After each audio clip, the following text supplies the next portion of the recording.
Magallanes. Tao ko, nandiyan pa ba kayo sa loob na malaking bahay at malawak na bakuran? Mataas na pader, pinapaligiran at tatapi ng mga mamahaling sasakyan, mga bantay na laging bulong. Ng bulong wala na makasal pero marami ang nakabarong. Lumakas man na bulan, eh walang butas ng bubong. Mga plato kutsara na hindi kilala ang totoong pagkakanin. Isipotin ng gatas na nasa kahon at kahit na itipas ko sa lamesa ay may hamon na sarap sigurong manirahan sa bahay na ganyan. Sabi pa nila ay dito mo rin matatagpuan. Taon na nagmamayari ng isang upuan na pag may pagkakatao'y pinagkaagawan. Kaya naman hindi niya pinakakawalan. Kung makikita ko lamang siya ay aking sisigawan. Kayo na nakaupo, subukan nyo namang tumayo.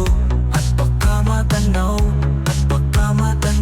na nyo ang tunay na kalagayan ko.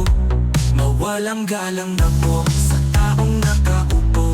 Alam nyo bang pantakal ang bigas namin ay di puno? Ang dingding ng bahay namin ay pinagtagpit at pinyero. Sa gabi ay sobrang init na tumutunaw ng yelo na di kayang bilhin upang ilagay sa inumin. Pinakulong tubig sa lumang takuring uling-uling. Namit at pagkatong na inanod lamang sa estero na nagsisilbing kusina sa umagay. Ang impanyo ang aking inay na may kayamanan ng isang kaldero na nagagamit at pagkakakit ang maisumwelo. Pero kulang pa rin ulam na tuyo tusina 50 pesos sa magkapit pagkakasyahin. Hindi ko alam kung talagang maraming harang umataas na ng bako doon nagpupula-pulaga lamang po kayo. Kahit sa dami ng pera nyo, walang